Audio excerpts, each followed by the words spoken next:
বাংলার তাঁতের শাড়ি মানেই জাতীয় পুরস্কারপ্রাপ্ত তাঁত শিল্পী বীরেন কুমার বসাক। দুর্গাপুজো, জগদ্ধাত্রী পুজো, রাসে শান্তিপুরের থিমের পুজো দেখা যায়, কিন্তু থিমের সরস্বতী পুজো শান্তিপুরে খুব একটা শোনা যায় না। তাও আবার স্কুলের পুজোই তো নয়ই। কিন্তু শান্তিপুরেরই মোল্লাবের বাঘাযতীন উচ্চ বিদ্যাপীঠের ছাত্রছাত্রীরা গত 2-3 বছর ধরে বিদ্যালয়ের থিমের পুজো করে সকলকে তাক লাগিয়ে দিচ্ছে, তাও আবার নিজেদের হাতে তৈরি থিম। দেখলে মনে হবে চন্দননগরের কোনো পেশাদারী শিল্পীর সিনারি এবং মেকানিক্যালের এই থিম, কিন্তু আদতে বিদ্যালয়ের ছাত্রছাত্রীরা শিক্ষকদের নির্দেশনায় পক্ষকালব্যাপী কঠিন পরিশ্রম করে এই থিমের কাজ সম্পন্ন করেছে। এবারে তাদের পুজোয় থিম দেবীর নৌকোবিহার এবং বোকা কালিদাস। কলা বিভাগের ছাত্রেরা যেন সায়েন্সের ছাত্রদের টেক্কা দিয়ে মাত্র একটা মোটরের সাহায্যে 3টে যান্ত্রিক উপস্থাপনার মধ্যে দিয়ে এই থিম সম্পন্ন করেছে। প্রায় 20 ফুট চওড়া এই মেকানিক্যাল সিনারিতে একদিকে দেখানো হচ্ছে বোকা কালিদাস গাছে উঠে যেই ডালে বসেছেন সেই ডালটি কাটছেন, তার অপরদিকে দেবী সরস্বতী নৌকা বিহার করছেন এবং নদীর ঢেউয়ের কারণে তার নৌকাটি দুলছে। তার কাছেই একটি বক নদী থেকে মাছ তুলে আনছে। সম্পূর্ণ বিষয়টাই এখানে দেখানো হচ্ছে মেকানিক্যাল মডেলে। শুধু তাই নয়, মঞ্চের সামনে এবং স্কুলে ঢোকার গেটটিও তারা করেছেন বর্ণমালার বিভিন্ন অক্ষর দিয়ে সুন্দরভাবে। আবার স্কুলের দেওয়াল পত্রিকা, অন্যান্য শিল্প প্রদর্শনীও সাজানো হয়েছে অত্যন্ত সুন্দরভাবে।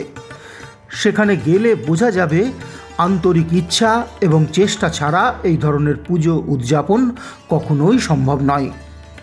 একই সঙ্গে ছাত্রছাত্রী এবং শিক্ষক শিক্ষিকাদের মধ্যে মধুর এবং আন্তরিক সম্পর্ক ছাড়াও মাত্র 15 দিনের মধ্যে এইভাবে একটি বিষয় উপস্থাপনা সম্ভব নয়। আমরা সেই সব দেখার সঙ্গেই জেনে নেব কিভাবে সম্ভব হলো এই সুন্দর উপস্থাপনার। যে ছাত্রেরা এই কাজটি সম্পন্ন করেছে তারা মুখোমুখি হয়েছিল আমাদের। প্রশ্নের উত্তরে তারা জানালো, আমাদের শিক্ষক সলিল কুমার মহাশয় আমাদেরকে প্রথমে বলেছিল যে এরকম একটি কাজ করা হবে। ওনার পরামর্শ বা বলতে পারেন ওনার মানে ইয়েতেই আমরা এই কাজটা করেছি। আমরা ওনার কথা মতো সেরকম করেছি সবাই মিলে, আমাদের একাদশ শ্রেণীর ছাত্রছাত্রীরা মিলে। স্যাররা তোমাদের পূর্ণ সহযোগিতা করেছে? হ্যাঁ, পূর্ণ সহযোগিতা করেছে। আচ্ছা আচ্ছা, তোমরা যে বিষয়টা করেছো এটা একটু আমাদের একটুখানি খুলে বলো। আমাদের বিষয়টা মূলত হলো মা সরস্বতী নৌকায় আসছেন এবং কালিদাস তার গাছ কাটছে। কালিদাসের এই কনসেপ্টটাই তোমাদের মাথায় কি করে আসলো? হ্যাঁ, মানে একটু আলাদা একটু করতে চাওয়া হয়েছিল, যে একটু কিছু একটা আলাদা কিছু করার জন্য। মানে মেকানিক্সটা কি করেছো?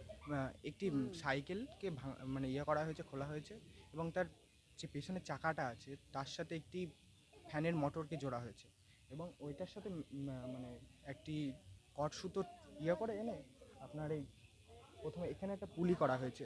টোটালি এখানে 5টা পুলি আছে।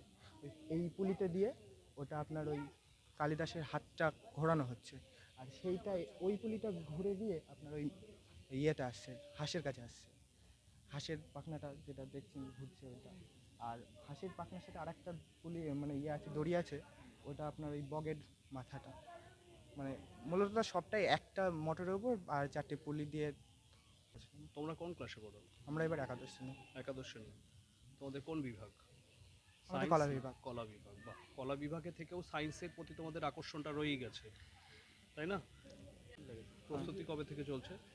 প্রস্তুতি 10-15 দিন আগে থেকে প্রস্তুতি চলছে। মানে বাঁশ কাটা এইসব। আমাদের অ্যানুয়াল স্পোর্টসটা যেটা হলো তার 2 দিন পর থেকেই এই পরিকল্পনা চলছে। হ্যাঁ হ্যাঁ, আমাদের সিনারিও তোমরা। হ্যাঁ। তোমার নাম? আমার নাম সৌমেন সাধু খান। তোমাদের নাম আগে দুজনের পরিচয় দাও। আমার নাম শুভজিৎ মণ্ডল। আমার নাম ইন্দ্র সাহা। আমার নাম সুরতেশ্বর মণ্ডল। আমার নাম অরূপ রাজওয়ার। আমার নাম উজ্জ্বল সরকার। সবাই ক্লাস 11? হ্যাঁ, ও শুধু ওই ভাইটার সাথে টিম।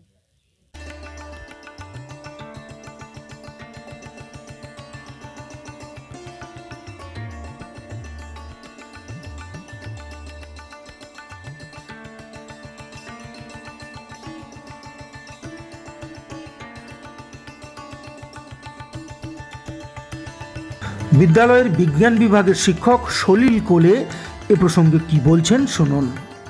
হ্যাঁ, আমি 3 বছর ট্রান্সফার হয়ে এসেছি এখানে। আচ্ছা, আগে কোথায় ছিলেন? আগে ছিলাম আমি মুর্শিদাবাদের Aurangabad high school, Jangipur subdivision. সেখানে কি আপনার এই ভাবনাগুলো প্রকাশের কোনো জায়গা ছিল? হ্যাঁ, ছিল, ওখানে সেখানেও করতেন। ছাত্রছাত্রীর সহযোগিতায় ওরাও করতো, এভাবে ওদেরকে নিয়েও করতাম। ওদেরকে নিয়ে থাকতে বেশি ভালো লাগে। আর এবারের এই ভাবনাটা আপনার মানে কিভাবে ছাত্রছাত্রীদের সঙ্গে আলোচনা করে, নাকি আপনি নিজেই ভাবলেন এই ধরনের একটা কাজ করানো যাবে? এই ধরনের থিমটা আমার ওই স্কুলে একবার করেছিলাম। আচ্ছা, ওটা আমার ওরা ফেসবুক পেজে দেখেছে, দেখে ওদেরই আর্জি যে স্যার এটাই করতে হবে এখানে, সেই থেকেই ভাবনাটা ওদের আর্জিতেই মত দিয়েছিলাম। আপনার নামটা আরেকবার? আমার নাম সলিল কোদে। তবে শুধু শিক্ষক ছাত্ররাই নয়, ছাত্রীরা এবং শিক্ষিকারাও এই বিদ্যালয়ে পুজোর কাজে যথেষ্টই সময় দিয়েছেন আন্তরিকভাবে। ক্লাস ছুটির পর থেকে সন্ধে পর্যন্ত বিদ্যালয় থেকে ছাত্রছাত্রীদের সঙ্গে তারাও সমান তালে পরিশ্রম করে গিয়েছেন। শুনে নিই তাদের মুখ থেকেই সে কথা। তো ছেলেমেয়েরা সবাই কাজ করছে, তা স্যারেরা যেমন করছে তেমনি আমাদেরকেও পাশে থাকতেই হয়। এক তো ছাত্রীরা থাকাতে আমাদের সাথে থাকতেই হয়েছে, আর ওদের একটু সুবিধা হয় কাজগুলো। আর কিছু এমন অনেক কাজ আছে যেগুলো যেমন আলপনা দেওয়া, আঁকানো, বা ওই মেয়েরা কী কাজ করছে সেগুলো দেখাশোনা করা। এবং মেয়েরা মানে ক্লাস করার পরে অনেক সন্ধ্যের পর পর্যন্ত ওরা কাজ করেছে, তো সেই সন্ধে কাটিয়ে রাত হয়ে গেছে, তবু ওদের সঙ্গে থাকতে হয়েছে। তো এই জন্য আমাদেরকেও এফোর্টটা দিতে হয়েছে এবং স্যারের নির্দেশ পালন করতে হয়েছে। এটাই হচ্ছে মেকানিক্যাল কাজে কিছু হাত লাগিয়েছিলেন আপনারা? মেকানিক্যাল কাজ বলতে আমাদের ম্যাডামরা সকলে, এক ম্যাডাম আজকে নেই, উনি এই যেমন হাঁস বানানো, বক বানানো, এই তুলো লাগানো, এই আলপনা দেওয়া, ওখানে হ্যাঁ সব। আর আমরা এত বড় উদ্যোগটা মানে খুব ভালোবাসার সঙ্গে হয়েছে। ম্যাডাম আছেন এত সকলে ভালোবেসে করেছে ছেলেমেয়েরা এবং স্যার ম্যাডামরা সকলেই সহযোগিতায়। একটা কথা একটু বলুন, এই যে ভালোবাসার কথা বললেন, ছাত্র ছাত্রী এবং শিক্ষক শিক্ষিকাদের যে সম্পর্ক, একটা বন্ডিং থাকা উচিত, এটা অনেক জায়গাতেই আমরা হয়তো সেইভাবে দেখতে পাচ্ছি না, কিন্তু আপনাদের এর ইয়েটা কি? হ্যাঁ, একদম। আমার ছাত্রছাত্রীদের সঙ্গে আমাদের সকল স্যার ম্যাডামদের মানে এত ভালো বন্ডিং, এত মানে ওরাও খুব আন্তরিক, আর আমরা তো আছি। আর যে কদিনই কাজ করলাম স্টিল নাও আজকে পর্যন্ত একদম মানে ঘরের লোকজন, আমরা যে টিচার বা ওরা ছাত্রছাত্রী এটা আর নেই, এটা এই কদিনের জন্য অফ হয়ে গেছে। বলে দিয়েছি ঘরে যেমন আমরা ব্যবহার করি, তারপরে আবার আমরা পুরনো জায়গায় ফিরে আসবো। ততদিন একদম পর্যন্ত বন্ধুর মতো। একদম বন্ধু মানে কি, আমরা যেমন মায়ের মতো ওরা সন্তানের মতো, এইরকম পর্যায়ে এসে নেমেছে এখন এই মুহূর্তে। আবার সব হয়ে যাক, ক্লাসে ফিরি, বই খাতা নিয়ে বসি, তখন আবার গাইডেন্সে আসবো। আর একটা বিষয় বলুন, এই বিভিন্ন জায়গায় যে সায়েন্স এক্সিবিশন হয়, শান্তিপুরেও হলো, আপনার স্কুলের ছাত্রছাত্রীরা কি কোনো এক্সিবিশনে করেছে? না, এখনো পর্যন্ত এক্সিবিশনে আমরা পাঠাতে পারিনি, যেহেতু এটা ব্লকের আন্ডার থেকে, মানে ব্লক লেভেল থেকে এখনো ওখানে যায় না, ওটা এসআই লেভেল থেকে হয়। তো ব্লক লেভেলে হলে পরে আমরা রেডি আছি মোটামুটি পাঠানোর জন্য। মানে যতটা সম্ভব আমাদের সমস্ত প্রজেক্ট নিয়ে আমরা সেই জায়গায় নামবো। ভূগোলের অনেক প্রজেক্ট হচ্ছে ভালো ভালো। আচ্ছা আচ্ছা, হ্যাঁ, সেগুলো মানে সুযোগ পেলে ওরা যেতে পারবে। একদম রেডি। আর অ্যাকচুয়ালি সায়েন্স তোমাদের এইচএস সেকশনে নেই, সেজন্য একটু সমস্যা হয়। আর এমনি লাইব্রেরি সমস্ত কিছুই আছে মোটামুটি, মানে পড়াশোনার উপযুক্ত পরিবেশ আছে। এবং আমরা তো সবসময় পড়াশোনার সাথে সাথে খেলাধুলা, এই যে আমাদের খেলাধুলাতেও অনেক অগ্রগতি করছে। 2-3 বছরে সমস্ত ট্রফি আমরা খেলা থেকে মানে আনতে পেরেছি। আমাদের গেমস টিচার আজকে নেই ওনারা, তো ওনারা থাকলে আমরা বলতে পারতেন যে খেলাধুলায় আমাদের স্কুল মানে ইদানিং এই 2-3 বছরে অনেক উন্নতি এনেছে, এবং আশা করছি সব লেভেলেই গেলে পরে আমরা আমাদের ছাত্রদের সেই জায়গায় আনতে পারবো। আপনার নাম? পূর্ণিমা দাস। আপনার নাম? ইমন পাল।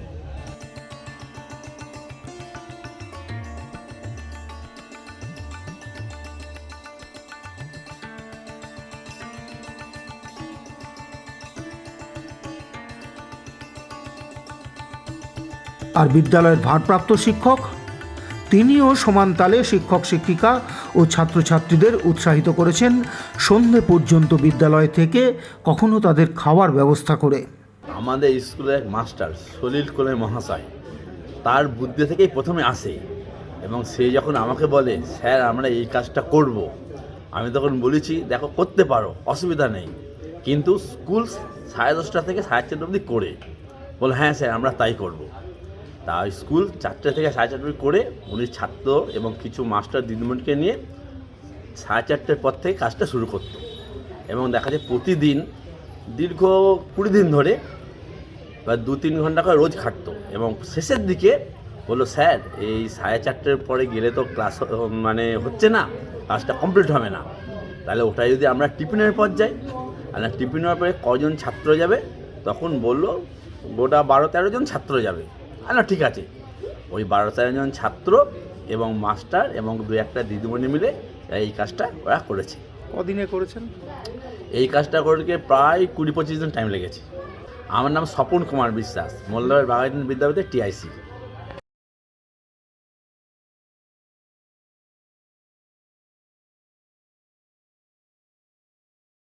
দলগত উদ্যোগ এবং আন্তরিক প্রচেষ্টা থাকলে পুজোর অনুষ্ঠানও যে বিজ্ঞানের কর্মশালা হতে পারে, মোল্লাবের বাঘাযতীন বিদ্যাপীঠ উচ্চ বিদ্যালয়ের সরস্বতী পুজোই তার উজ্জ্বল উদাহরণ।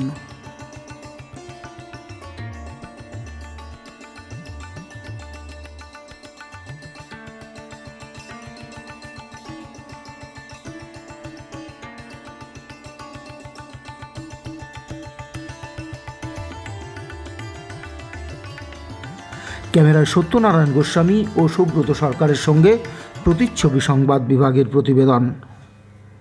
আপনার পারিবারিক শপিং এর সেরা ঠিকানা লোকনাথ শাড়ি সেন্টার। কি চাই এখানে? পুরুষ, মহিলা ও শিশুদের অফুরন্ত পোশাকের স্টক এখানে পাবেন ন্যায্য ও সুলভ মূল্যে। আমাদের নিত্য নতুন কালেকশন ও পোশাকের গুণমান বাকিদের থেকে তফাৎ করে দেয়। আমাদের ঠিকানা 35 রামপদ সরণি, নিউ সূত্রাগড় স্পোর্টিং ক্লাবের বিপরীত, সূত্রাগড়, শান্তিপুর, নদিয়া। ফোন 9851313734 অথবা 8906142021। Email gopalrai95@gmail.com। জানেন কি রাধা গোবিন্দ লজ এখন সম্পূর্ণ নতুন সাজে? এমন সুন্দর ব্যবস্থাপনা, এমন সুন্দর আলোকসজ্জা, এমন আরামদায়ক সুন্দর খাবার জায়গা শুধু শান্তিপুরেই নয়, গোটা নদিয়াতে কোথাও পাবেন না। প্রিমিয়াম ক্লাসের প্রতিটি ঘর, অসাধারণ সাজসজ্জা, যা দেখলে আপনি বিমোহিত হয়ে যাবেন। আপনার জীবনের স্মরণীয় মুহূর্তের অংশীদার হয়ে থাকুক রাধা গোবিন্দ লজ। যে কোনো সামাজিক অনুষ্ঠানে, জীবনের বন্ধনে আমরা আছি আপনার সঙ্গে। রাধা গোবিন্দ লজ, অদ্বৈত স্বরূপ, আগমেশ্বরী মন্দিরের সামনে, শান্তিপুর, নদিয়া। আরো জানতে যোগাযোগ নম্বর 8617421523 অথবা 9153191249।